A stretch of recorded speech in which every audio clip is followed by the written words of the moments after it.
profiter de l'histoire suivante.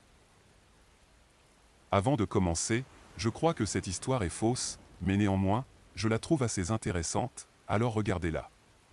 J'ai été paralysé dans un accident et ma femme a trompé mon voisin qui était malveillant.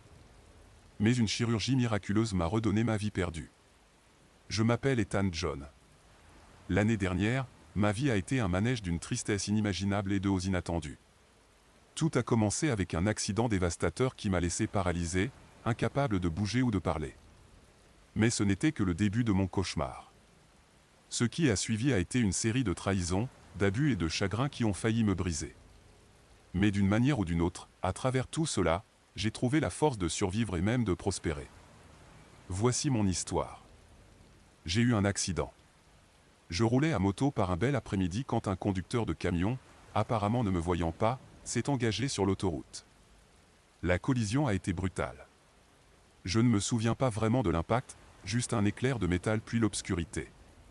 Quand je me suis réveillé à l'hôpital, je ne pouvais pas bouger. Je ne pouvais pas parler. Je pouvais à peine cligner des yeux. Les médecins m'ont dit que j'avais de la chance d'être en vie. De la chance ? Ce mot semblait être une cruelle plaisanterie à l'époque.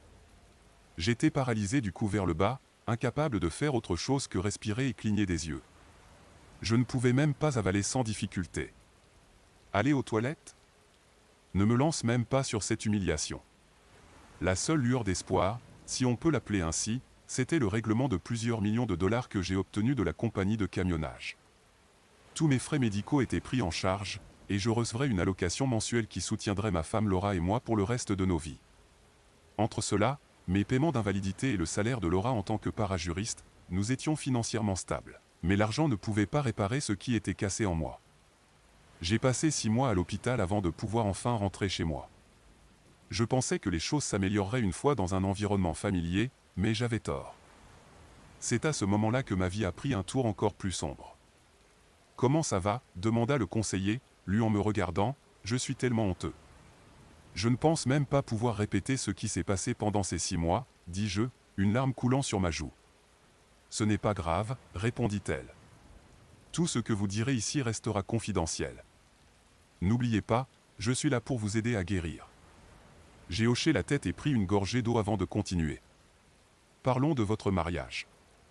Racontez-moi un peu à ce sujet. » Je lui ai parlé de mon mariage avec Laura, de comment nous nous sommes rencontrés à l'université, puis mariés après nos diplômes. Au moment de mon accident, j'avais seulement 25 ans, et nous étions mariés depuis 3 ans. Je travaillais en tant qu'ingénieur mécanique, et elle travaillait en tant qu'assistante juridique pour un grand cabinet d'avocats en centre-ville. Nous pouvions nous permettre un appartement assez grand de 3 chambres. À l'origine, nous avions prévu de transformer une chambre en nurserie. La deuxième chambre servait de bureau pour nous deux, mais après mon accident, la nurserie a été transformée en ma chambre car elle était assez grande pour accueillir tout mon matériel médical. Laura a fait tout son possible pour s'occuper de moi le premier mois, mais il était clair qu'elle n'était pas à la hauteur, surtout pour les tâches liées à la salle de bain, alors elle a demandé de l'aide. Nos voisins, Greg et Kelly Wallace, ont dit qu'ils feraient ce qu'ils pouvaient pour aider. À l'époque, je les considérais comme des amis, et comme il était avocat dans le cabinet de Laura, il l'emmenait souvent au travail. Kelly était infirmière dans un hôpital local, alors elle venait me voir de temps en temps pour s'assurer que j'allais bien. Elle nous a même aidé à obtenir une infirmière à domicile pour venir me voir pendant la journée. Après un mois, il était évident que Laura n'était pas à la hauteur de la tâche, même avec toute l'aide, et c'est à ce moment que Greg est intervenu. Le conseiller demanda « Oui ».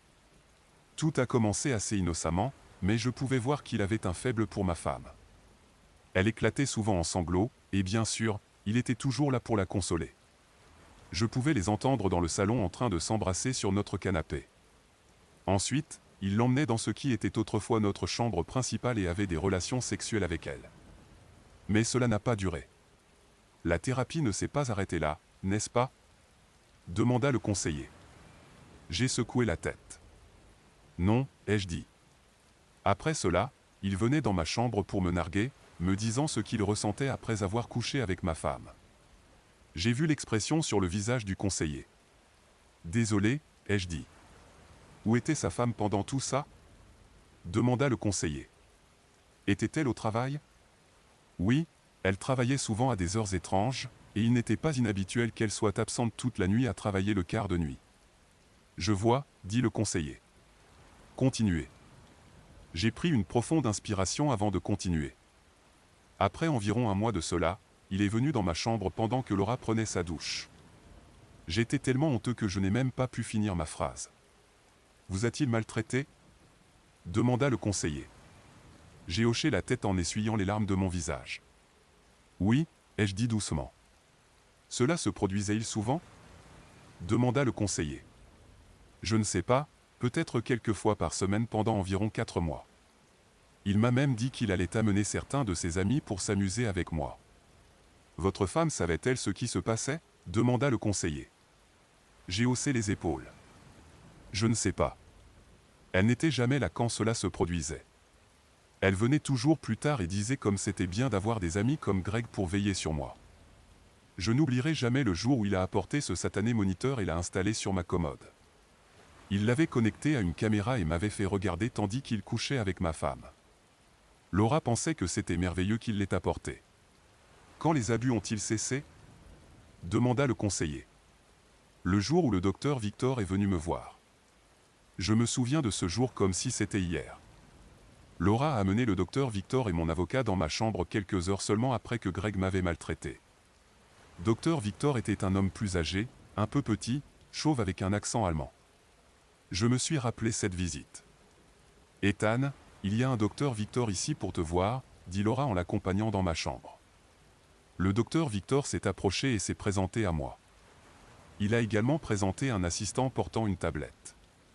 Mon avocat, Jacob Harrison, était également là. Ethan, je suis le docteur Franklin VI. Le docteur se tourna vers Laura avant de poursuivre. Je m'occupe de tout à partir de maintenant, Missy, lui dit-il. Veuillez attendre dans l'autre pièce.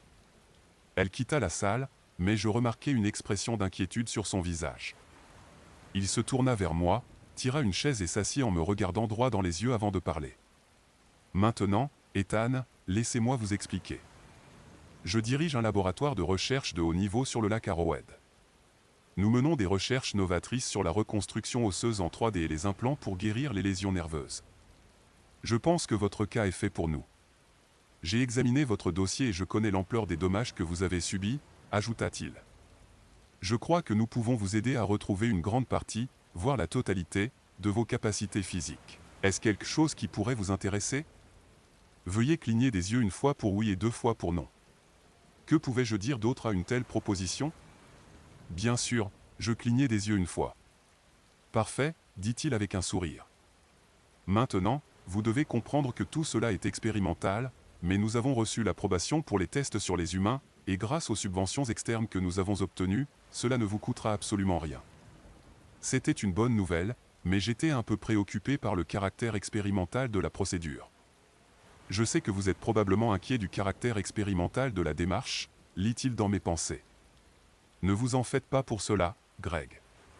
Si l'opération n'est pas un succès, vous ne vous retrouverez pas dans une situation pire qu'actuellement. Mais je crois que vous êtes un bon candidat, et j'ai confiance que tout se passera bien. En fait, si nous sommes aussi réussis que je le pense, vous serez même plus fort qu'avant l'accident.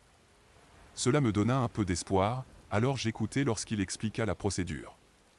En gros, il expliqua que toutes les vertèbres endommagées seraient remplacées par des vertèbres fabriquées à partir d'un matériau composite qui serait encore plus solide que l'original.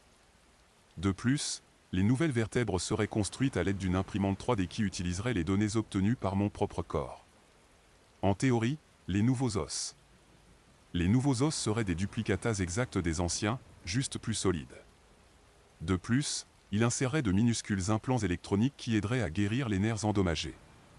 L'opération elle-même durerait 3 à 4 heures, et le temps de récupération pourrait durer plusieurs jours, en fonction de ma vitesse de guérison.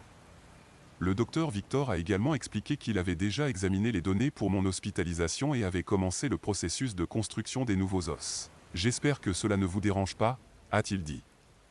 Au début, nous voulions voir si nous pouvions effectivement reconstruire l'os endommagé en nous basant sur les données extraites de vos dossiers.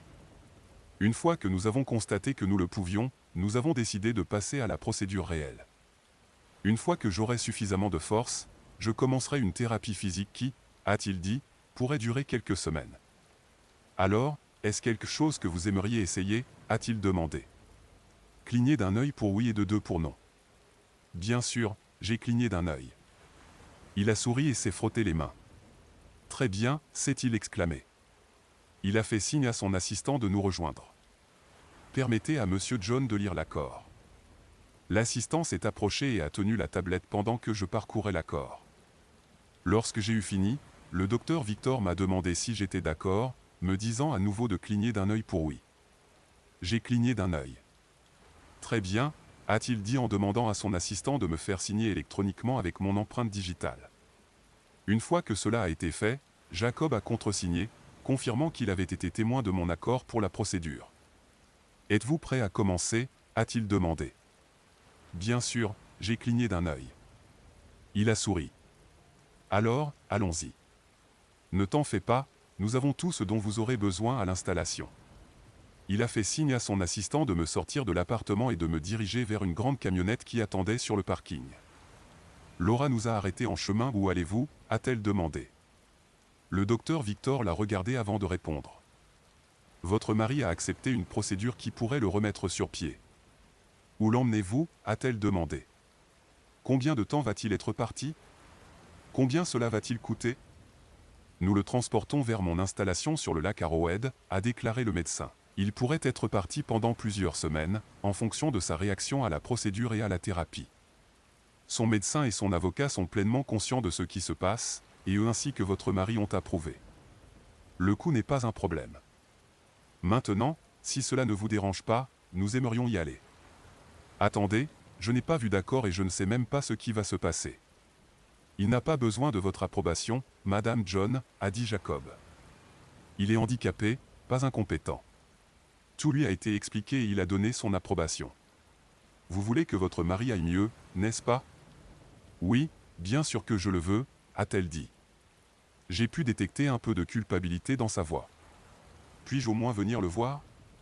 Peut-être après la procédure, quand il sera en état de recevoir des visiteurs, vous pourrez venir, a dit le docteur Victor. Sinon, il est sans doute préférable que vous restiez ici pour le moment. Nous resterons en contact. Peut-être est-ce le bon moment pour dire au revoir et souhaiter un bon rétablissement à votre mari. Laura s'est approchée de moi et m'a embrassé sur les lèvres. Rétablis-toi, mon chéri. Dis-moi quand je peux venir te voir, d'accord? Bien sûr, je ne pouvais rien dire, mais j'étais bouillonnant à l'intérieur. Le docteur Victor et son assistant m'ont conduit jusqu'à la camionnette. Une fois à l'intérieur, l'assistant s'est installé au volant. Nous sommes partis. Je pouvais voir Laura se tenir là sur le parking, nous regardant partir. Je ne savais pas ce qu'elle pensait, mais j'avais l'impression d'avoir été sauvé d'une prise d'otage. Quelques heures plus tard, nous sommes arrivés à l'établissement, et on m'a conduit dans une très belle chambre où plusieurs infirmières ont commencé à me préparer pour la procédure. J'espère que cela ne vous dérange pas, Ethan, mais j'ai pensé qu'il valait mieux commencer tout de suite, a dit le docteur Victor. Il s'est tourné vers les infirmières. Une fois qu'il sera prêt, veuillez l'emmener en salle d'opération. Oui, docteur Victor, a dit l'une des infirmières. D'accord, Ethan, je vous laisse aux mains compétentes de vos infirmières, et je vous reverrai en salle d'opération, m'a-t-il dit avant de partir. Bientôt, on m'a déshabillé, lavé, et... dans une robe, tu sais, le genre qui te laisse exposer dans le dos.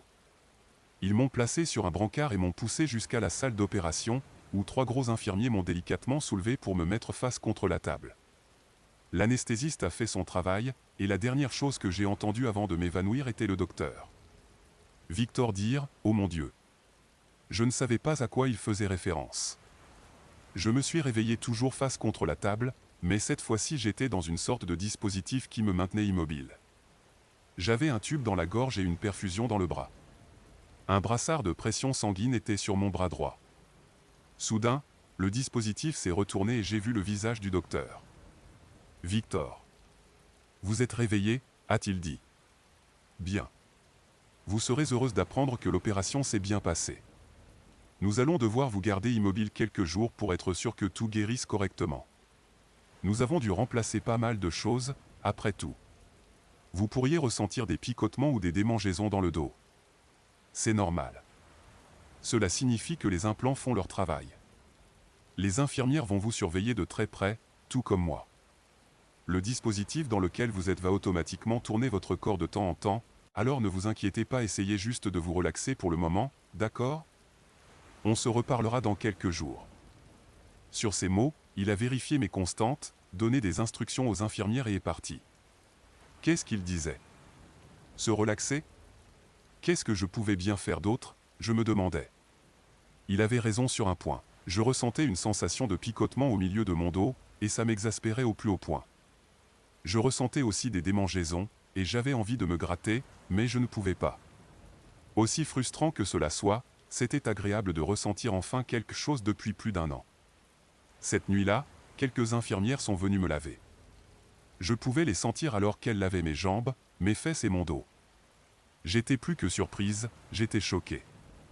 Je pouvais réellement ressentir ce qu'elles faisaient. Elles ont retourné le lit et ont commencé à me laver de l'avant. C'est là que j'ai bien examiné. Elles étaient toutes les deux assez jeunes et attirantes. L'une avait cheveux blonds au niveau des épaules et l'autre était brune. Alors qu'elles me lavaient, j'ai ressenti quelque chose d'autre, quelque chose que je n'avais pas ressenti depuis longtemps. Je ne pouvais pas bouger la tête, mais je pouvais voir un sourire se dessiner sur leur visage en me regardant. La blonde m'a regardé. Eh bien, je ne suis pas médecin, mais il semble que quelque chose fonctionne ici en bas, a-t-elle dit avec un sourire. Elles ont un peu rimé, ont continué leur travail. Elles ont terminé ce qu'elles faisaient et ont quitté la pièce, mais pas avant de m'encourager un peu. J'ai fini par rester dans l'appareil pendant 4 jours. Chaque jour était à peu près le même. Des radios étaient prises chaque matin, et des infirmières venaient masser mes bras et mes jambes. Plus tard dans la journée, j'avais droit à un bon bain à l'éponge. J'ai remarqué qu'à mesure que les jours passaient, je pouvais ressentir davantage ce qui m'était fait. Le 4e jour, le docteur Victor est entré dans ma chambre et m'a examiné soigneusement. S'asseyant à côté de moi, il a sorti une épingle et m'a piqué rapidement dans la jambe. J'ai senti et j'ai émis un son. Je ne pouvais rien dire car j'avais toujours un tube dans la gorge. Il m'a regardé. « As-tu senti ça ?» a-t-il demandé. J'ai cligné des yeux une fois et essayé de hocher la tête, mais je ne pouvais pas la bouger car elle était encore attachée. Il a souri. « Très bien. » Il m'a demandé d'essayer de bouger mes orteils. À ma grande surprise, j'ai pu. Ensuite, il m'a demandé de bouger mes doigts, ce que j'ai fait. « Excellent !» s'est-il exclamé. Il a examiné mes radiographies de près et a appelé des infirmières. Je pense qu'il est temps de sortir Monsieur John de ce machin. Ils ont retiré le tube de ma gorge, enlevé ma sonde urinaire, débranché tous les tubes et m'ont détaché de l'appareil. Puis ils m'ont déplacé sur un brancard et m'ont conduit dans ma chambre, où ils m'ont installé sur un lit. Il a parlé aux infirmières, puis s'est assis à côté de moi. « Je ne peux pas vous dire à quel point je suis content des résultats, » a-t-il dit. Nous allons devoir commencer votre thérapie physique maintenant, et nous commencerons par quelques exercices que vous pouvez faire dans votre lit. Je ne veux pas mettre trop de pression sur votre dos pour le moment. Il a mis une tasse avec une paille à ma bouche. Prenez. Bois. Je l'ai fait et cela a fait du bien en passant dans ma gorge. Essaie de dire quelque chose, dit-il après que j'eus avalé. Waouh, laissez-je échapper. Il rit et hocha la tête. Ça ira, dit-il. Comment te sens-tu? Comme un homme nouveau, ma voix toujours très faible. Je sentais mes yeux commencer à s'embuer. C'était la première fois que j'avais pu faire ou dire quelque chose depuis l'accident. Il prit un mouchoir et essuya mes yeux. Je sais que c'est un moment très émotionnel pour toi, Ethan. Pour l'instant, je veux que tu prennes ton temps. Ne force pas, Greg. Ton dos doit encore guérir un peu, mais il semble que les implants fonctionnent très bien. Je crains que tu aies perdu un peu de masse musculaire depuis l'accident, donc nous allons mettre en place un programme de régime et d'exercice pour t'aider à regagner l'usage de tes muscles. Maintenant, je voudrais te présenter les membres du personnel qui vont s'occuper de toi. Il agita la main, et un groupe de jeunes femmes entra dans la pièce. Voici Émilie, ta diététicienne. Nina sera ta thérapeute physique, ajouta-t-il en désignant une blonde aux cheveux courts et musclés qui hocha la tête une fois. Rachel sera ton infirmière de jour, pointant une femme petite aux cheveux courts et foncés. Et voici Megan, ton infirmière de nuit, ajouta-t-il en montrant une femme rousse plus grande. Ses yeux pétillaient en souriant. Enchanté de te rencontrer, parvins-je à dire. Maintenant, si tu as besoin de quoi que ce soit, n'hésite pas à nous le dire, dit le docteur Victor. Nous vivons tous ici à l'établissement, donc nous sommes disponibles 24 heures sur 24. Il fit signe aux femmes de quitter la pièce un instant, puis se tourna vers moi. Ethan, je dois te parler de quelque chose. Il s'agit d'un sujet délicat, alors si tu te sens un peu mal à l'aise, fais-le-moi savoir. Je suis curieux, dis-je.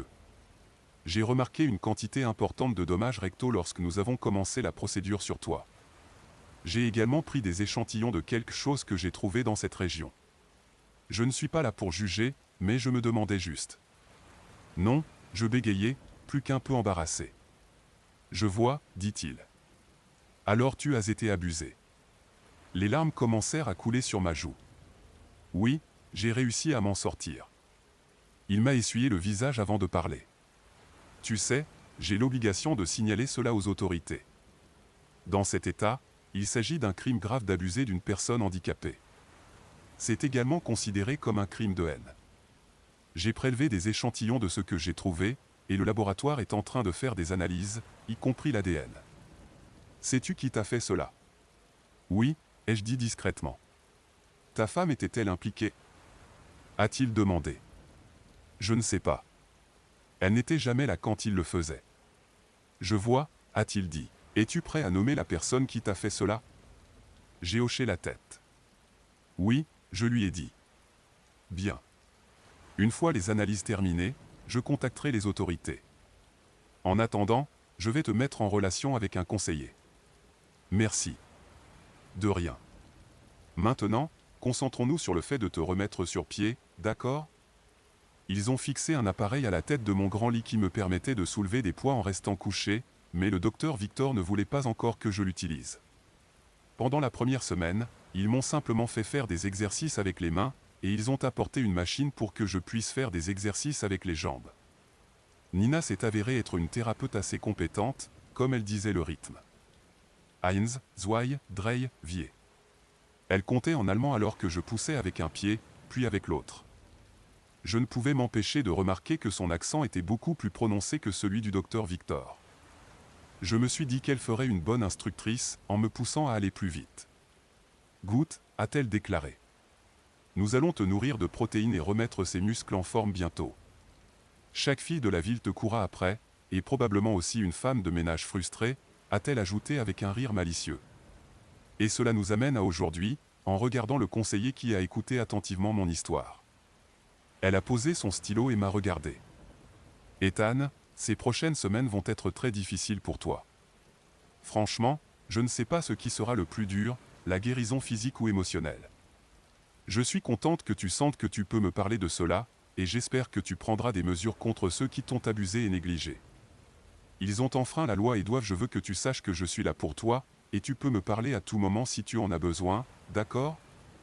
D'accord. Merci. Sur ce, la séance s'est terminée, et on m'a ramené dans ma chambre. Quelques jours plus tard, le docteur Victor est entré dans ma chambre, accompagné de quelques hommes en costume sombre. J'ai remarqué que Jacob était avec eux. Après avoir chassé les infirmières de ma chambre, le docteur s'est assis à côté de moi. Ethan, ces hommes sont là pour discuter de ta situation à la maison. J'ai pris l'initiative d'appeler aussi ton avocat. J'espère que cela ne te dérange pas. Pas du tout, ai-je dit. Jacob semblait choqué quand il m'a entendu parler. Tu as l'air en bien meilleure forme, Ethan, a-t-il dit en se tenant au-dessus de moi. J'ai souri et tendu la main pour lui serrer la main. Surpris, il a accepté et a serré ma main. Merci.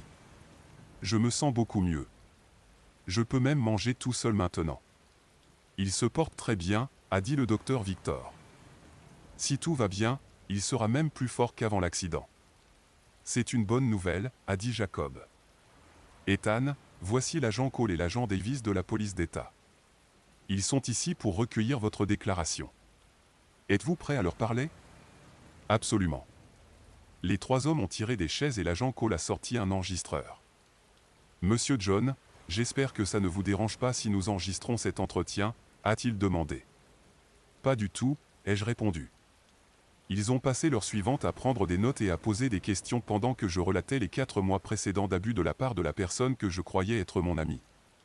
C'était la 3e fois que je devais admettre ce qui m'avait été fait, et c'était tout aussi humiliant et douloureux. Et vous dites que ce monsieur Wallace est l'homme qui vous a agressé à plusieurs reprises? A demandé l'agent Cole. Oui, ai-je dit. J'ai l'échantillon que j'ai pris sur monsieur John, ainsi que l'analyse, a dit le docteur Victor. Il y avait des lésions rectales importantes qui ont dû être prises en charge. Tout cela est dans mon rapport. Nous devrons le prendre en tant que preuve, a dit l'agent Cole. Le docteur Victor a hoché la tête. Dites-moi, M. John, en me regardant, est-ce le même Greg Wallace qui travaille au cabinet d'avocats MC Master et Williams? Oui, c'est ça, dis-je. Et votre femme travaille également dans cette entreprise? Oui, je lui ai dit. Et vous prétendez que les deux ont eu une liaison pendant ce temps, demanda-t-il. C'est exact, je lui ai dit. Était-elle présente lors des agressions, demanda l'agent Cole. J'ai secoué la tête. Elle était dans l'appartement mais jamais dans la même pièce, si je me souviens bien. En fait, elle semblait penser qu'il m'aidait d'une certaine manière. Je vois, dit l'agent. Néanmoins, nous allons devoir la faire comparaître comme complice. Même si elle n'était pas physiquement dans la même pièce, il est difficile de croire qu'elle n'aurait pas su ce qui se passait. Ethan, es-tu sûr de tout cela? Demanda Jacob, choqué. Je connais Greg personnellement, et je trouve difficile de croire qu'il aurait pu faire quelque chose comme ça. Peut-être que tu ne le connais pas aussi bien que tu le penses, ai-je demandé rhétoriquement. Vous avez le rapport du docteur Victor, et vous avez l'échantillon. Je ne peux pas l'expliquer, dit-il. Je suppose que vous allez vouloir divorcer de votre femme? Absolument. Il hocha la tête. D'accord, je vais commencer les démarches administratives. Je vous contacterai avant de déposer. Je veux aussi une ordonnance restrictive, lui dis-je. Je ne veux ni l'un ni l'autre près de moi, et je ne veux certainement pas qu'ils entrent dans mon appartement. À partir de maintenant, nous traiterons votre appartement comme une scène de crime potentiel, dit l'agent Cole. Combien de temps encore monsieur John va-t-il rester ici? Demanda-t-il au docteur Victor. Difficile à dire, lui dit le médecin. Au moins 5 semaines de plus, peut-être plus. Cela dépend de la manière dont il réagit au traitement et à la thérapie. Très bien, dit Cole. Au moins, il sera en sécurité pendant un certain temps. Il se tourna vers son partenaire. Obtenez un mandat de perquisition pour l'appartement de John et des mandats d'arrêt pour Madame John et Monsieur Wallace. L'autre agent hocha la tête et quitta la pièce. Cole se tourna vers moi. Juste pour que vous le sachiez, Monsieur John, dit Cole, nous allons poursuivre votre femme comme complice. Si cela se termine ainsi, seriez-vous prêt à témoigner contre elle au tribunal? Oui, ai-je répondu. D'accord. Il a dit doucement. À ce moment-là, Davis était revenu et a fait un pouce levé. Les mandats seront prêts lorsque nous reviendrons au bureau. Cole a hoché la tête, a rangé son équipement et l'échantillon qu'il avait obtenu du docteur Victor. Nous resterons en contact, Monsieur John, dit-il. J'espère que tout ira bien pour vous. Merci, ai-je dit. Après leur départ, Jacob est venu vers moi. Ethan, vous portez des accusations graves. Greg pourrait tout perdre, son travail, sa licence, peut-être même son mariage. Êtes-vous certain à 100% de cela? Je suis sûr à 100%, Jacob. En fait, après ce qu'il a fait, il mérite de tout perdre. J'espère que vous êtes de mon côté dans cette affaire. Dites-moi maintenant si ce n'est pas le cas, et je trouverai un autre avocat. Je suis de votre côté, Ethan. C'est juste, je ne sais pas, difficile pour moi de croire. J'ai rencontré sa femme, j'ai mangé chez eux. Je n'ai jamais rien vu qui suggérerait qu'il pourrait faire quelque chose d'aussi stupide. Eh bien, il l'a fait, ai-je dit. Puis-je aussi le poursuivre en justice? Je ne vois aucune raison pour que ce ne soit pas possible, a dit Jacob. Nous vivons dans l'un des rares États où les poursuites pour aliénation des affections sont autorisées, je vais donc me renseigner à ce sujet. Mais sachez qu'elles ne vont généralement pas très loin. Je suis vraiment désolé pour cela, Ethan. Je n'avais aucune idée. Ce n'est pas de votre faute. Je n'avais aucun moyen de le faire savoir à qui que ce soit. Nous nous sommes dit au revoir, et il est parti. Je me sentais un peu mieux en sachant que quelque chose allait être fait. Les semaines suivantes se sont déroulées rapidement. Nina m'avait remis sur pied en un rien de temps. Au début, elle m'a fait marcher sur un tapis roulant, puis elle m'a fait travailler avec des poids. Émilie m'avait mis au régime riche en protéines et en fibres, et j'ai commencé à constater le retour de ma masse musculaire à la normale. Pendant ce temps, les autorités construisaient un dossier contre Greg et Laura. Jacob a décidé qu'il serait préférable de ne pas remettre les papiers de divorce avant son arrestation. L'agent Cole et Davis sont revenus plusieurs fois avec des procureurs d'État cherchant à obtenir des informations plus détaillées de ma part sur les agressions. Ils m'ont informé que l'analyse a confirmé qu'il s'agissait de l'ADN de Greg extrait par le docteur Victor. Jacob m'avait également engagé un détective privé pour recueillir des preuves de leur adultère. Ce n'était pas difficile à faire, puisque tous deux étaient assez flagrants à ce sujet. Apparemment, la femme de Greg, Callie, était inconsciente de leurs activités, puisqu'elle travaillait la nuit pendant qu'ils se roulaient des pelles, et elle dormait pendant la journée pendant qu'ils étaient au travail. Après avoir rassemblé des preuves et terminé les formalités, Jacob est venu me trouver pour en discuter. Il prévoyait de demander le divorce pour adultère, négligence et cruauté. Il avait en sa possession de nombreuses photos, vidéos et enregistrements audio pour étayer sa cause. Je ne voulais vraiment pas entendre ou voir ce qu'ils avaient fait, surtout après avoir déjà vu et entendu suffisamment pour toute une vie. Il avait également des documents contre Greg et prévoyait de poursuivre en justice le cabinet pour lequel il travaillait, puisque Laura était techniquement sa subordonnée et avait clairement violé la politique de l'entreprise. De plus, il avait l'intention de signaler Greg à l'ordre des avocats et avait préparé des documents l'accusant de diverses violations éthiques. Je ne pouvais m'empêcher de remarquer que Laura n'avait jamais appelé l'établissement pour prendre des nouvelles de mes progrès, et elle n'était jamais sortie pour voir comment j'allais. Apparemment, elle et Greg étaient trop occupés à se rouler des galoches pour s'occuper de moi. Tant pis, me suis-je dit. Tout cela passerait aussi. Et c'est ce qui s'est passé. À la fin de la période de 2 mois, les autorités sont intervenues et les ont arrêtés au cabinet. Le huissier de justice de Jacob était également présent et a remis les documents à toutes les parties concernées. Mon avocat a même alerté les médias, qui ont filmé les 2 tricheurs placés à l'arrière des voitures de police. Choqué par les accusations et les preuves que nous avions contre Greg, le cabinet a agi rapidement et a conclu un accord avec Jacob pour la plupart de ce que nous demandions. Ils les ont également licenciés et ont signalé Greg à l'ordre des avocats. Callie a appris l'arrestation ce jour-là, lorsque Greg l'a appelé depuis le centre de détention du comté, lui disant qu'il était en prison et qu'il aurait besoin qu'elle se présente au tribunal pour l'audience préliminaire afin qu'elle puisse payer sa caution. L'agent Cole et Davis sont venus avec le docteur Victor, et tous les 3 m'ont emmené devant le tribunal pour la comparution. Callie m'a repéré alors que j'étais conduit devant le juge et est accouru vers moi. « Comment va-t-il » a-t-elle demandé au docteur Victor. Je l'ai regardé. « Mieux » ai-je dit, observant sa réaction. Cela faisait 1 an qu'elle ne m'avait pas entendu parler. « Tu n'as pas entendu ? Ton mari m'a maltraité à plusieurs reprises pendant une période de 4 mois. En même temps, il était avec Laura. Tu ne savais pas ? Oh mon Dieu, a-t-elle dit. Je ne savais pas, Ethan. Crois-moi. Je n'avais aucune idée que cela se passait. J'ai également entamé une procédure de divorce avec Laura, et je poursuis Greg pour aliénation des affections. Si tu veux, je te donnerai le nom de mon avocat au cas où tu déciderais de divorcer. Bien sûr que je divorce ce salaud, a-t-elle dit. Nous sommes entrés dans la salle d'audience et avons vu les shérifs amener Greg et Laura, tous 2 en combinaison orange, les mains et les pieds enchaînés et reliés par une chaîne autour de leur taille. Ils avaient l'air épouvantables. Le procureur de l'État a demandé que les 2 soient maintenus en détention sans caution, affirmant que Greg représentait un risque de fuite et qu'une ordonnance de restriction avait été émise à l'encontre de Laura. Il a également informé le juge que je suivais un traitement médical et avais entamé une procédure de divorce. Le procureur a exprimé sa préoccupation quant à une éventuelle tentative de représailles physiques de la part de Greg à mon encontre. Le juge a examiné les documents devant lui et a accepté, ordonnant de les maintenir en détention sans caution jusqu'à l'audience, qu'il a fixée pour la semaine suivante.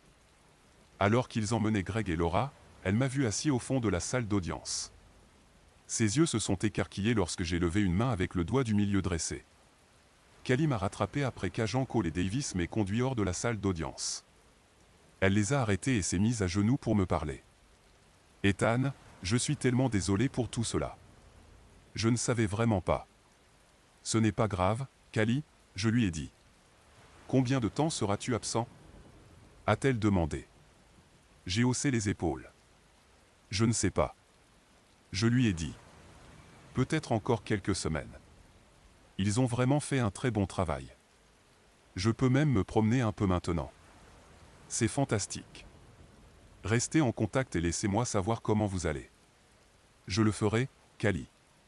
Nous devons vraiment y aller maintenant, madame, a dit l'agent Cole. Cali a hoché la tête et s'est levée. Je comprends. Prends soin de toi, Ethan, a-t-elle ajouté. Merci, Cali, ai-je dit alors que l'agent Cole me poussait jusqu'à la camionnette. Une fois de retour à l'installation, on m'a conduit dans la salle de thérapie physique où Nina m'attendait. Il était temps que tu arrives, a-t-elle dit. Il est temps de commencer. Elle m'a fait enchaîner les exercices et m'a même donné des exercices supplémentaires pour compenser le retard. J'étais un peu endolori à la fin, mais je me sentais bien. Après le dîner, Megan est restée pour vérifier mes signes vitaux et faire ses papiers. Lorsqu'elle a terminé, elle est venue au lit, s'est assurée que j'étais à l'aise, s'est assise et m'a regardé quelques instants. Quelque chose semblait la préoccuper. « Est-ce que tout va bien ? Tu as l'air d'avoir quelque chose en tête, ai-je dit. Je me demandais juste quelque chose, a-t-elle dit. Quoi ? Est-ce que tu me trouves attirante ? A-t-elle demandé. Absolument. Je pense que tu es une fille charmante et une excellente infirmière. Pourquoi ? C'est juste. Eh bien, tu ne m'as pas courtisé tout le temps où tu étais ici. Je me demandais si j'avais fait quelque chose pour te contrarier ou si peut-être tu ne me trouves pas attirante. Je lui ai souri avant de répondre. En fait, je suis très attiré par toi, ai-je dit. C'est juste que, premièrement, je suis encore marié, et deuxièmement, j'apprends juste à me déplacer à nouveau. Franchement, je n'ai même pas pu parler pendant 1 an. Et puis, que dirais-tu de tes autres patients ? Tu es mon seul patient, a-t-elle dit doucement. Le docteur Victor est très pointilleux sur qui il affecte au quart de nuit. Je vois. Alors, le docteur Victor n'est pas seulement un génie médical et un faiseur de miracles, c'est aussi un peu un entremetteur ? Elle a ri à cela. Cela peut arriver, a-t-elle dit. Eh bien, Megan, il se trouve que j'ai un faible pour les rousses timides et magnifiques, et je suis en train de divorcer, donc voilà. Elle a souri largement, ses yeux brillaient. Est-ce que cela te dérangerait si je te faisais un bisou de bonne nuit ? M'a-t-elle demandé. Absolument. Elle s'est penchée et m'a donné un doux baiser. Après quelques secondes, ce doux baiser s'est transformé en quelque chose de plus sensuel, et bientôt nos langues se sont affrontées dans nos bouches. Quand elle a interrompu le baiser, j'ai ressenti quelque chose. Je suis là pour toi toute la nuit, chaque nuit. Si tu as besoin de quoi que ce soit, vraiment de quoi que ce soit, appelle-moi, d'accord ? Je sais que tu n'es pas encore prêt pour faire l'amour, mais j'aimerais passer du temps avec toi, a dit Megan doucement. Je le ferai, je te le promets, ai-je dit. Elle a souri et a quitté la pièce discrètement. J'ai réfléchi à ce qu'elle avait dit et je me suis endormi, des images d'Angerou dansant dans ma tête toute la nuit. Les jours suivants sont passés rapidement, Nina me faisant travailler de plus en plus dur. J'ai réalisé que je pouvais marcher plusieurs kilomètres sur le tapis roulant et que mes muscles s'étaient renforcés au point que je pouvais soulever des poids plus lourds que jamais auparavant. Les radios quotidiennes ont montré que mes nouvelles vertèbres fonctionnaient encore mieux que ce que le docteur Victor avait prédit, et les implants avaient réparé presque tous les nerfs endommagés. Megan m'accompagnait la plupart des soirs, s'allongeant sur le lit pour regarder la télévision avec moi, ou d'autres soirs, simplement en train de discuter. Nous partagions souvent un bol de pop-corn en regardant un film et nous nous blottissions ensemble avec le bol sur nos genoux. Nous finissions toujours la soirée par un doux baiser de bonne nuit. J'ai commencé à me sentir comme un lycéen en rendez-vous avec la plus jolie fille de l'école. En plus de cela, j'étais en train de tomber amoureux de son cœur. Au moment où l'agent Colin Davis est venu me chercher pour la partie principale du procès de Laura et Greg, je n'avais plus besoin du fauteuil roulant, mais le docteur Victor a insisté pour que je l'utilise quand même, juste pour s'assurer que je ne me blesse pas accidentellement.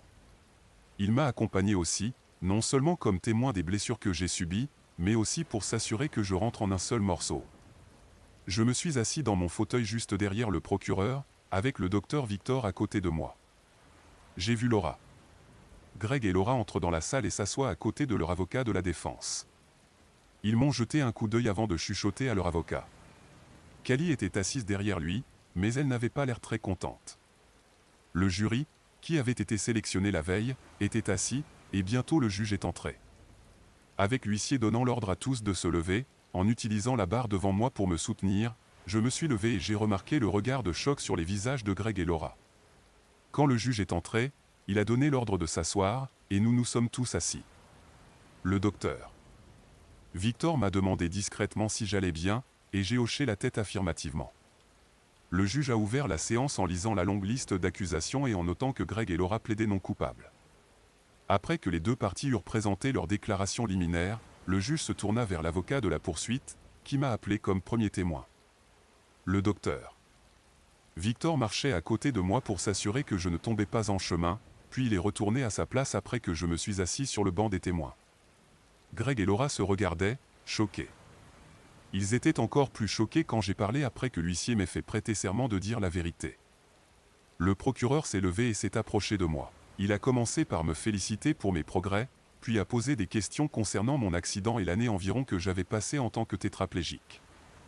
J'ai compris ce qu'il faisait en posant ces questions, il informait le jury de ma condition physique avant mon traitement à la clinique du docteur. Victor. La plupart des questions à ce stade portaient sur ma vie à la maison, comment Laura avait essayé de s'occuper de moi mais n'avait pas réussi, et comment Cali avait réussi à obtenir des professionnels de la santé à domicile pour prendre soin de moi pendant la journée. Et pendant tout ce temps, votre femme a-t-elle jamais tenté de répondre à vos besoins émotionnels ? A demandé le procureur. Non, monsieur, je lui ai dit. A-t-elle jamais essayé de vous faire plaisir d'une manière ou d'une autre ? A-t-il demandé. Non, elle ne l'a pas fait, ai-je dit. Si elle avait essayé, aurait-elle réussi ? A-t-il demandé. J'ai secoué la tête. Non, je n'avais aucun sentiment d'eux. Depuis le cou jusqu'en bas. Je vois, dit-il. T'avais-elle déjà serré dans ses bras, embrassé, ou passé du temps avec toi, peut-être en lisant un livre ou en regardant la télévision ? J'ai réfléchi sérieusement avant de répondre, mais je ne me souvenais honnêtement pas qu'elle faisait beaucoup de choses comme ça. Parfois, elle me donnait un baiser sur la joue, mais c'était à peu près tout, ai-je dit. Participait-elle à ton soin ? Demanda-t-il. Te nourrissait-elle ? T'aidait-elle à te baigner ? Peut-être t'aidait-elle aux toilettes ? Elle a essayé au début, mais elle n'y arrivait tout simplement pas. Quand Monsieur Wallace est-il entré en jeu ? Presque dès le début, ai-je dit. Étiez-vous amis avant ton accident ? Demanda le procureur. Oui, nous l'étions. Ils habitaient à côté de chez nous, et nous avions passé du temps ensemble avant mon accident. Je vois. Donc tu n'as pas été surpris de le voir dans ton appartement alors ? Non, je pensais que nous étions amis. Il venait souvent chez nous, et nous partagions parfois une bière ou un dîner. Tu dis qu'il entretenait des activités inappropriées avec ta femme dans ton appartement, dit le procureur. Quand cela a-t-il commencé ? Je ne suis pas certain exactement. Ils auraient pu le faire alors que j'étais à l'hôpital, mais je n'en suis pas certain. Je n'ai pas de preuve de cela. Il lui laissait souvent pleurer sur son épaule quand ils étaient tous les deux là. Je suppose que c'était environ un mois après mon retour de l'hôpital que je les ai entendus pour la première fois. Les entendus ? Demanda le procureur. Oui, je pouvais les entendre s'embrasser et gémir comme s'ils se faisaient des câlins. Laura essuya ses larmes en me rappelant ce que j'avais entendu. Puis je les ai entendus dans ce qui était notre lit. En train d'être intime. Que s'est-il passé ensuite ? Demanda le procureur. Il rentrait dans ma chambre et me narguait pendant qu'elle se douchait. Un jour, il a apporté un moniteur et une boîte et m'a dit que c'était pour que je puisse regarder un vrai homme avec ma femme. Cela a fait pousser des exclamations de surprise chez Laura et le jury. Votre honneur, dit le procureur, alors que le bailli amenait un chariot avec un grand moniteur et une boîte noire dans la salle d'audience, voici le moniteur et la boîte auquel M. John fait référence. La boîte est en fait un enregistreur vidéo numérique. Le système comprenait également les caméras vidéo, une installée dans la chambre principale de M. John et une autre dans la pièce où il séjournait. Nous avons copié plusieurs heures de vidéos enregistrées par l'appareil. Le procureur se tourna vers moi. Est-ce votre témoignage que M. Wallace a utilisé cela pour que vous puissiez le regarder en train d'être intime avec votre femme ? Demanda-t-il. Oui, dis-je doucement. Laura regarda Greg, choquée. Tu es nul, dit-elle. Le juge frappa son marteau. Le silence dans la salle, dit-il. Laura se calma, et le procureur continua. Saviez-vous que M. Wallace avait placé une caméra dans votre chambre ainsi que dans la chambre principale ? Me demanda-t-il. J'ai secoué la tête. C'était une nouvelle pour moi. Non, monsieur, je ne savais pas. Comment votre femme a-t-elle réagi à ce moniteur ? Me demanda le procureur. Elle pensait que c'était merveilleux qu'il l'ait obtenu pour moi. Apparemment, Elle pensait que c'était pour que je puisse regarder du sport à la télévision. Et c'est à ce moment-là que les abus contre vous ont commencé, demanda le procureur. Oui, c'est cela, dis-je. Veuillez dire à la cour ce qui se passait généralement, demanda le procureur. Après que Greg et ma femme se soient amusés, ils venaient dans ma chambre et éteignaient le moniteur. Ensuite, ils me soulevaient et m'abusaient. Est-ce votre témoignage qu'il vous a abusé, demanda le procureur. Oui, ai-je répondu, embarrassé. Votre femme était-elle présente lorsque cela se produisait, demanda le procureur. Pas à ma connaissance. Il semblait toujours finir vers le moment où elle avait fini sa douche. Ensuite, elle venait dans ma chambre et me disait à quel point c'était merveilleux d'avoir un ami comme Greg pour veiller sur moi. À quelle fréquence cela se produisait-il? Environ 2 ou 3 fois par semaine, ai-je dit. Pendant combien de temps, demanda le procureur. Environ 4 mois. J'ai entendu des membres du jury gaspiller, et en regardant, j'ai vu certains d'entre eux fixer Laura et Greg avec haine dans leurs yeux. Laura baissa les yeux sur la table tandis que Greg restait stoïque, regardant droit devant lui. Vous estimez donc que cela s'est produit environ 35 fois au total, demanda le procureur. À peu près cela, oui, ai-je dit. Saviez-vous que M. Wallace enregistrait son temps dans votre la pièce? Me demanda-t-il. J'ai secoué la tête. Non, je n'étais pas. Le procureur regarda le jury. En fait, mesdames et messieurs, M. Wallace s'est enregistré en train d'abuser de M. John 36 fois sur cet appareil, dit-il. Il fit une pause tandis que le jury assimilait cela. Avec des amis comme ça, qui a besoin d'ennemis, demanda le procureur de manière rhétorique. L'avocat de la défense objecta, et le juge soutint l'objection. C'est tout ce que j'ai pour ce témoin pour le moment, dit-il, mais je me réserve le droit de rappeler M. John à la barre. Très bien, dit le juge. À vous, Monsieur Bradley, dit-il à l'avocat de la défense. Bradley resta à sa table et leva les yeux vers moi avant de parler.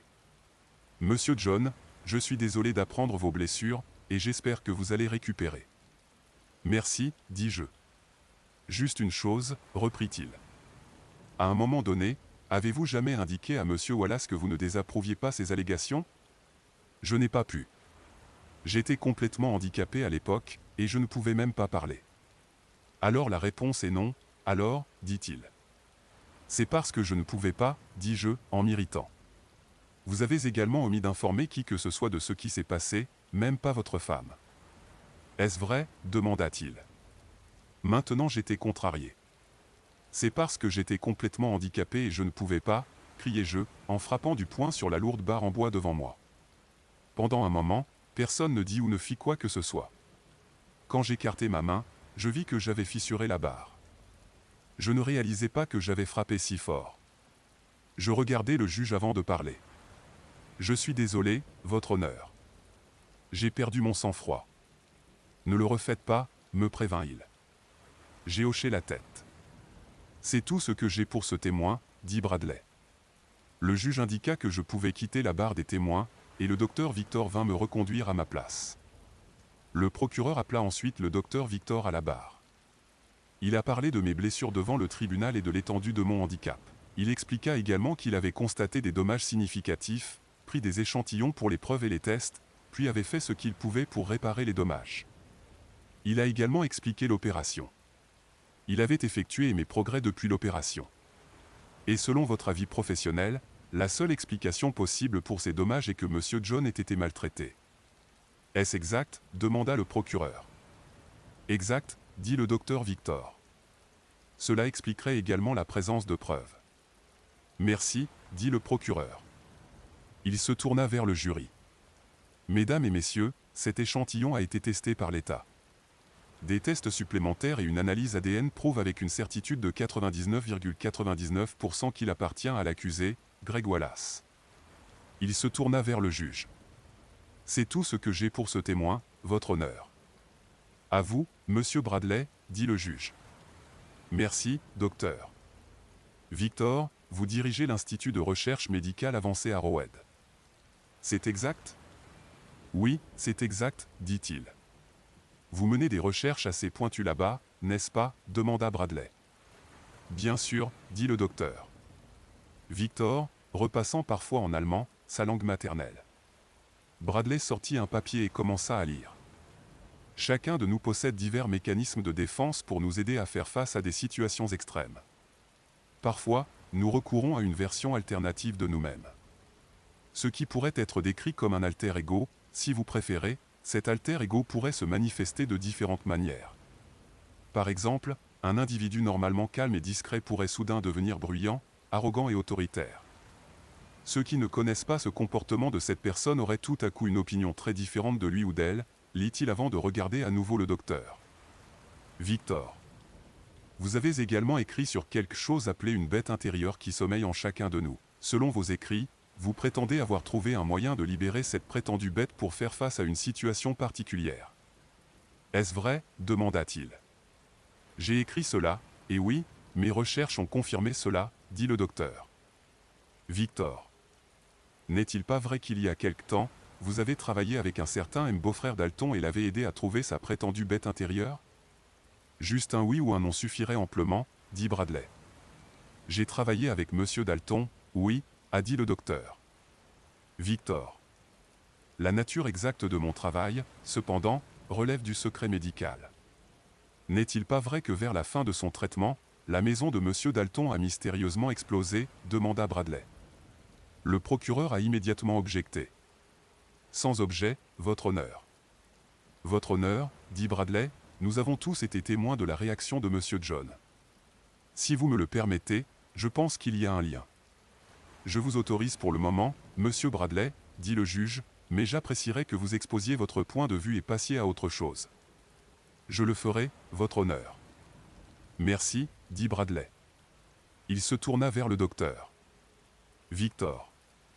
Êtes-vous au courant de ce qui est arrivé à la maison de Monsieur Dalton ? Demanda Bradley.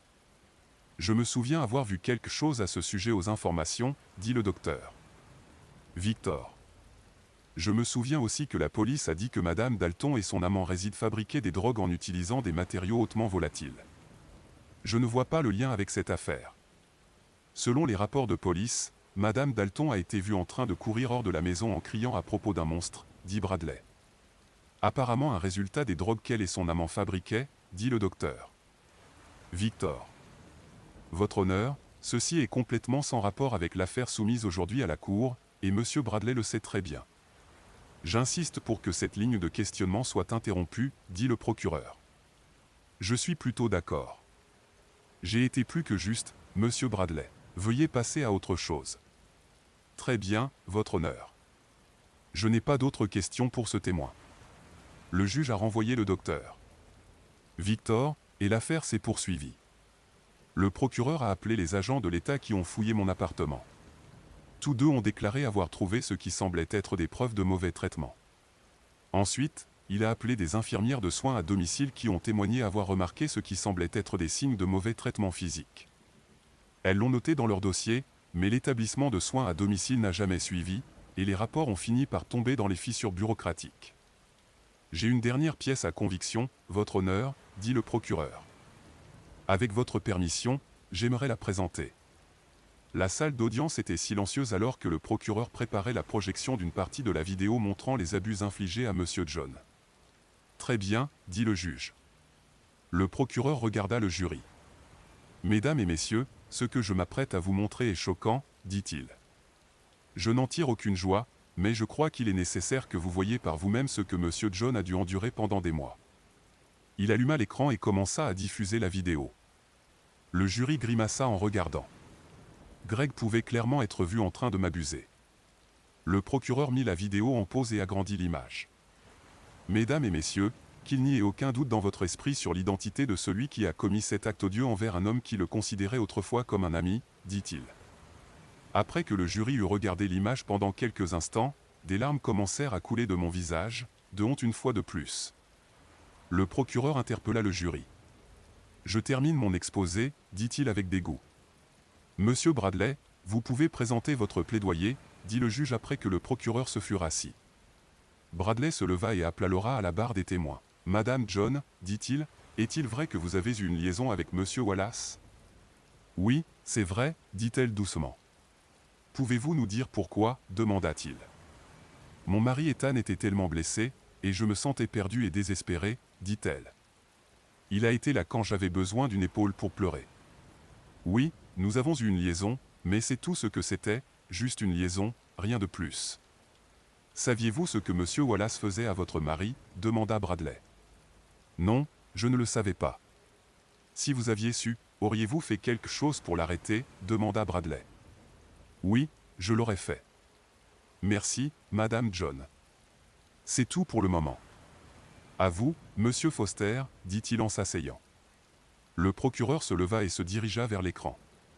Il se rendit sur une image de la vidéo où mon visage et celui de Laura apparaissaient clairement dans le même cadre. Madame John, commença-t-il, vous avez témoigné que vous n'aviez aucune idée que votre mari était maltraité. Est-ce exact? Oui. Regardez son visage dans cette vidéo, dit le procureur. La douleur et l'humiliation étaient évidentes pour quiconque regardait la vidéo. Vous attendiez-vous à cela? Il est difficile de croire que vous pourriez regarder votre mari de 3 ans dans cet état et ne pas savoir que quelque chose ne va pas, n'est-ce pas? Cela ne m'est pas venu à l'esprit à l'époque, dit-elle. Avant que Madame Wallace n'engage des aides-soignantes à domicile, l'avez-vous déjà nourri ou nettoyé votre mari? Demanda le procureur. J'ai essayé, mais je n'étais pas très doué pour ça, dit-elle. Et après? Avez-vous même essayé d'aider? Non, dit-elle doucement. Et pourquoi cela? Le procureur demanda. Je ne sais pas. Je pensais que Greg l'aidait, et je ne savais vraiment pas quoi faire. En vérité, vous l'avez en quelque sorte abandonné, n'est-ce pas? La question du procureur suscita une objection de la part de Bradley. Je retire la question, dit rapidement Foster. Vous avez dit que votre liaison avec M. Wallace était purement physique, c'est bien ça? C'est exact, dit-elle. Et vous avez affirmé dans votre témoignage que vous aimez toujours votre mari, n'est-ce pas? Oui, dit-elle. En retournant à sa table, Foster sortit un enregistreur audio et un dossier de sa mallette. Il retourna vers le banc. Votre honneur, voici un rapport rédigé par Samuel Jenkins, un enquêteur privé engagé par l'avocat de M. John, dit-il, remettant le rapport au juge. Une copie de ce rapport et de l'audio a été fournie à M. Bradley. Comme l'atteste l'affidavit accompagnant le rapport, celui-ci fait référence à un enregistrement audio d'une conversation entre les accusés lors d'un dîner peu de temps après que M. John ait été admis à Arrowhead. Avec votre permission, j'aimerais jouer cet enregistrement audio pour le jury. Très bien, dit le juge. Foster appuya sur un bouton de l'enregistreur, et la salle d'audience put entendre une conversation entre Laura et Greg. Alors, avez-vous réfléchi à ce dont nous avons discuté? Dit la voix de Greg sur l'enregistrement. Oui, et j'avoue que je suis intrigué, dit Laura.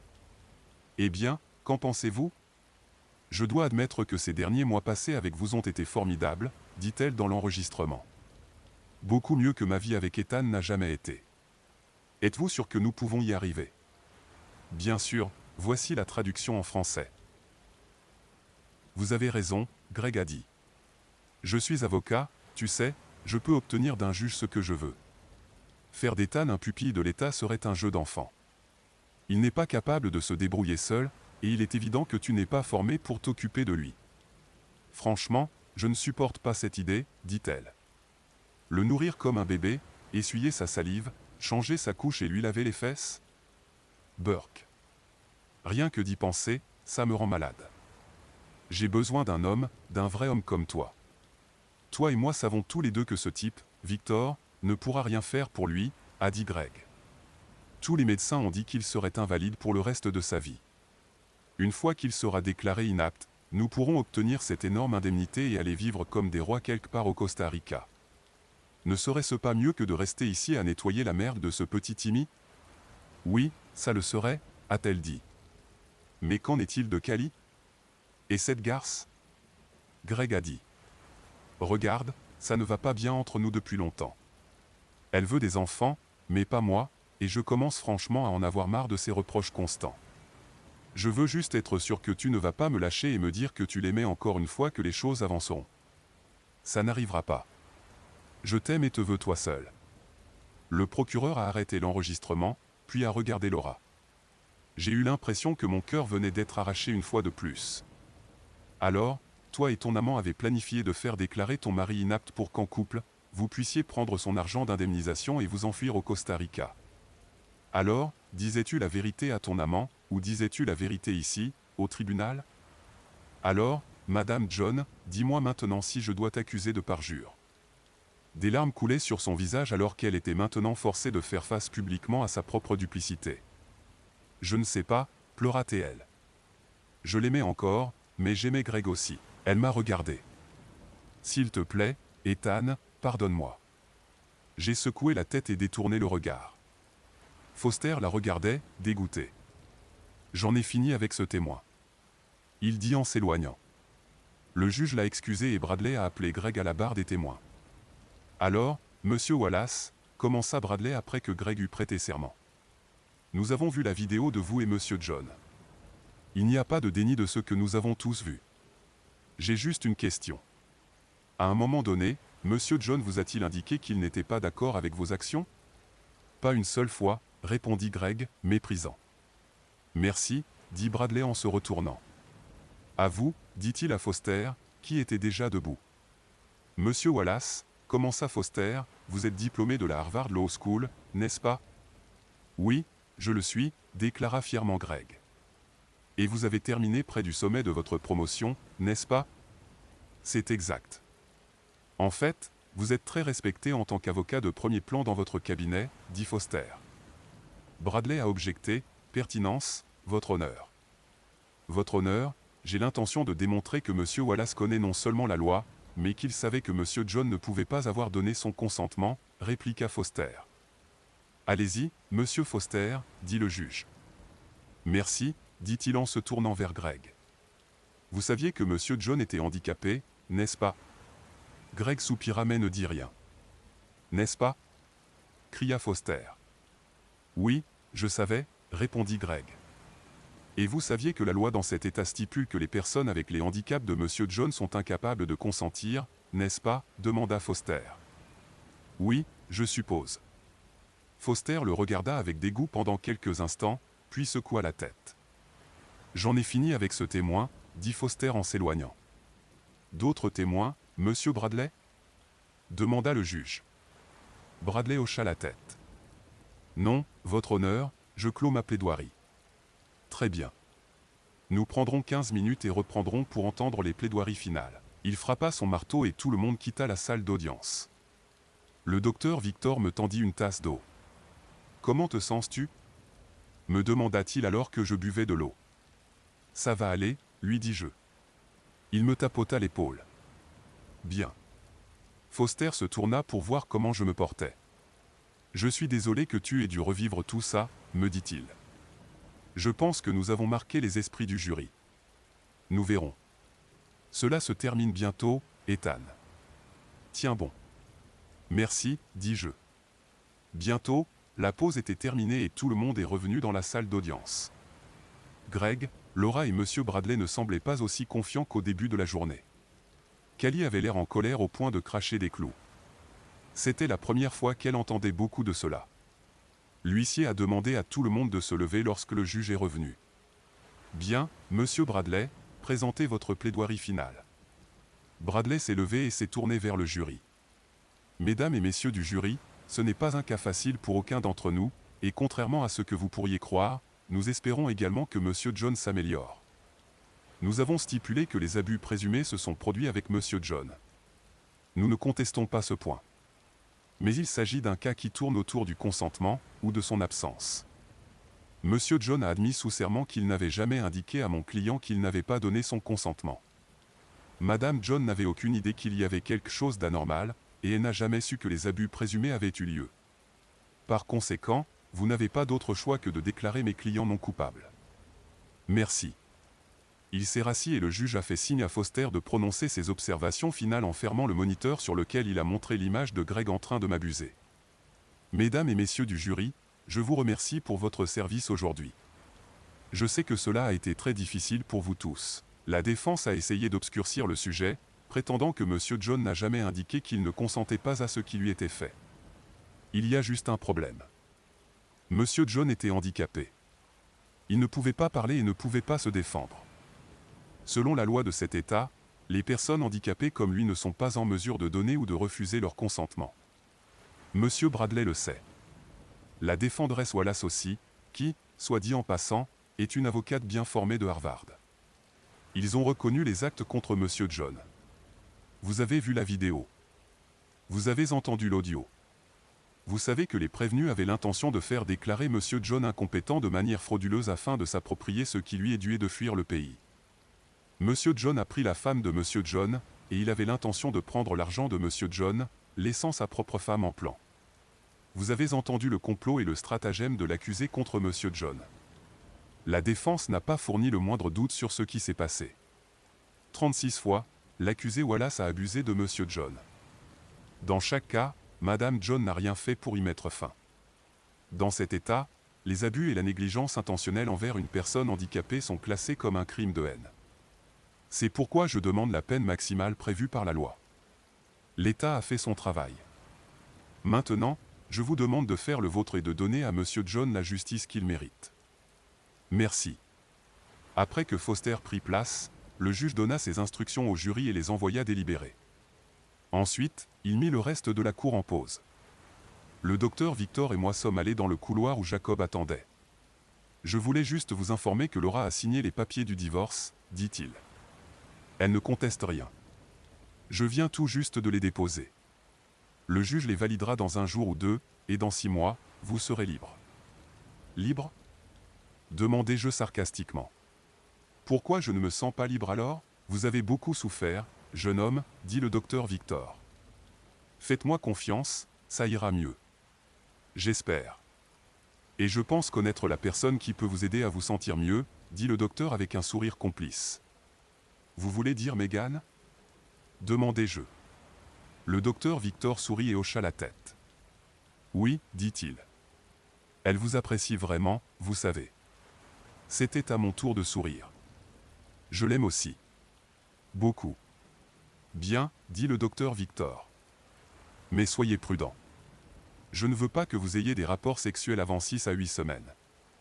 Je ne veux pas vous voir mettre trop de pression sur votre dos pour l'instant, ajouta-t-il avec un sourire. Au fait, demandai-je, c'est quoi le problème avec cette rampe ? Comment ai-je réussi à la fissurer ? Je l'ai à peine tapée.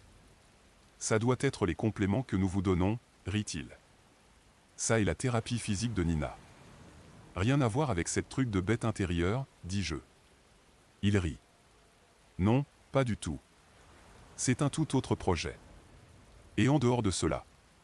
Non, je ne vous le recommanderais pas avec les vertèbres sur mesure que nous avons mises en place.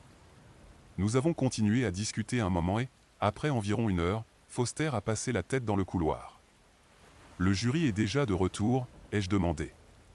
Il a hoché la tête. C'était rapide. Oui, c'était, Foster a dit. Espérons que ce soit une bonne nouvelle pour nous. Nous avons repris les procédures alors que tout le monde retournait dans la salle d'audience. Le huissier nous a demandé de nous lever lorsque le juge est entré, puis nous nous sommes tous assis sur son signal. Le jury a-t-il rendu sa décision ? A demandé le juge. Oui, a annoncé le président du jury. Le huissier a pris la feuille auprès du président et l'a remise au juge. Après l'avoir lue pour lui-même, il a demandé à Laura et Greg de se lever. Sur les chefs d'accusation contre l'accusé, Greg Wallace, quel est votre verdict ? A demandé le juge. Nous déclarons l'accusé Donald Wallace coupable de tous les chefs d'accusation, a dit le président du jury.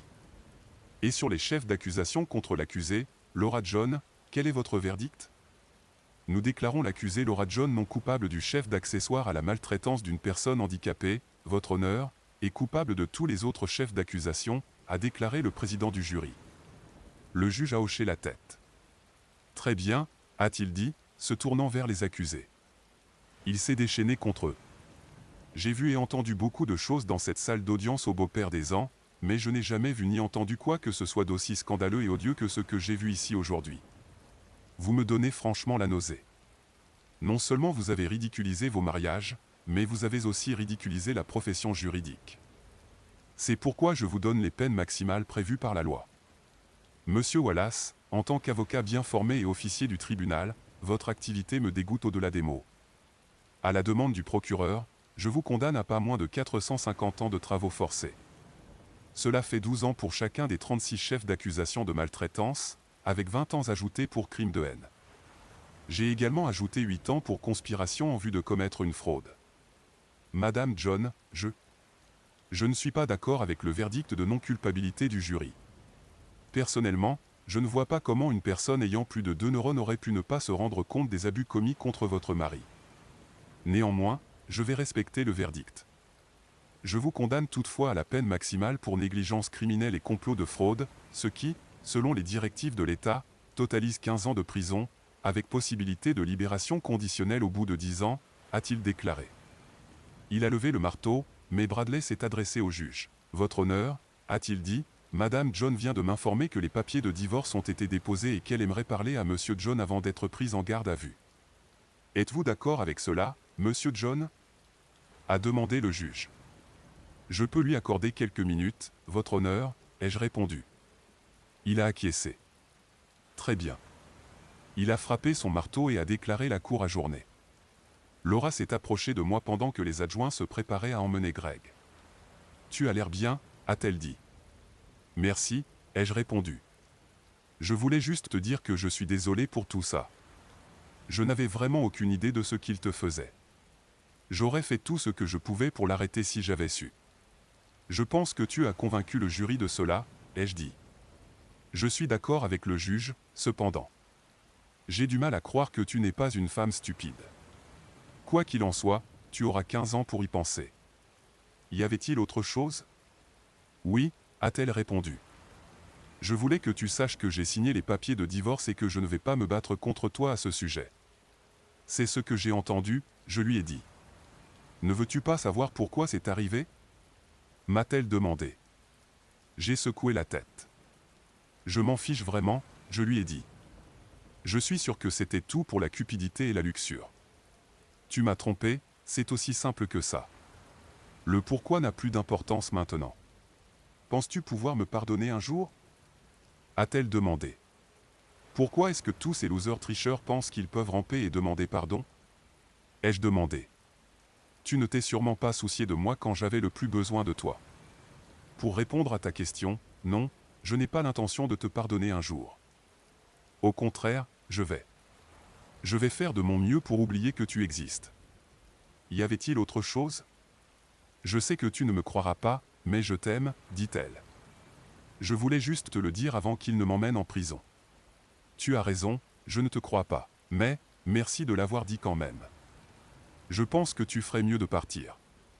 Ces adjoints-là n'ont pas l'air très heureux. D'accord.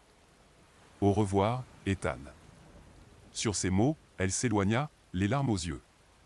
À ce moment-là, je ressentais absolument rien pour elle. En me levant, Callie vint vers moi. Comment ça va, Ethan ?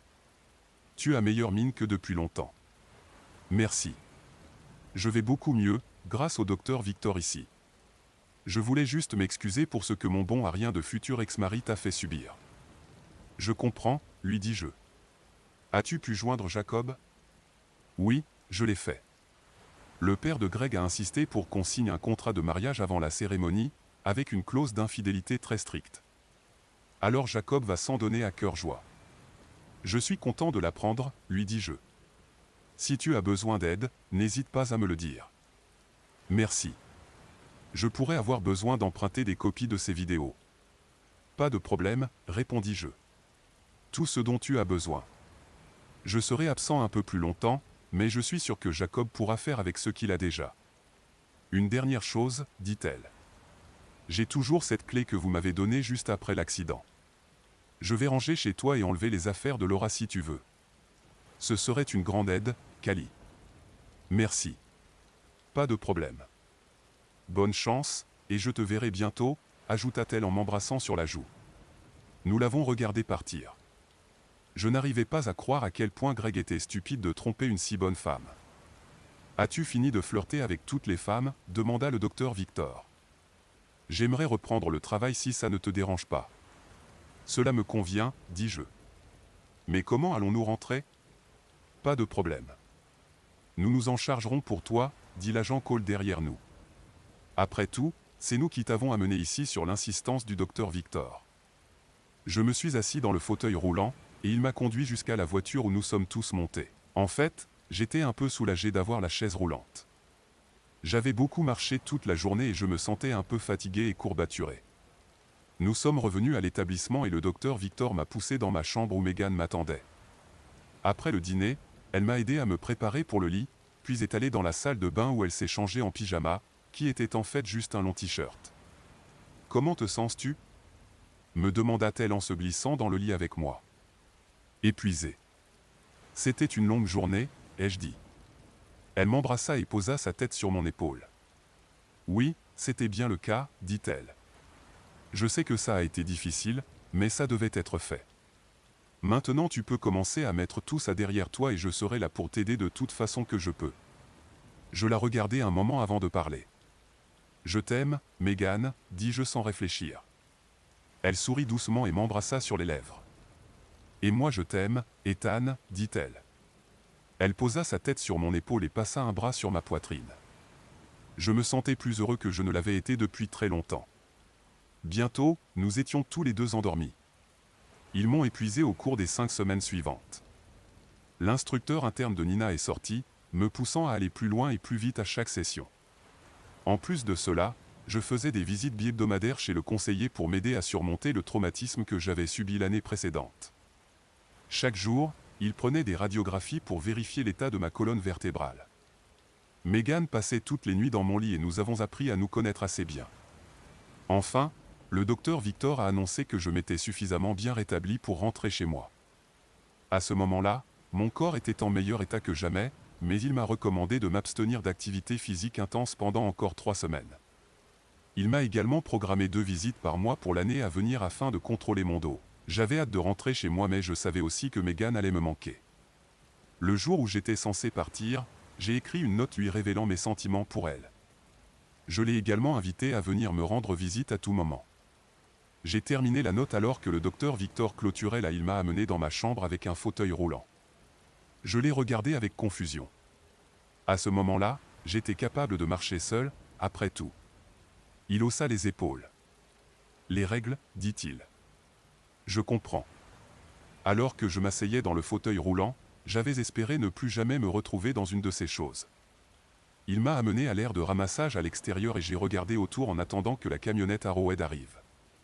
Au lieu de cela, j'ai vu une Toyota RAV4 bleu foncé arriver. La portière côté conducteur s'est ouverte et je l'ai vue, Megan, mon ange roux de miséricorde.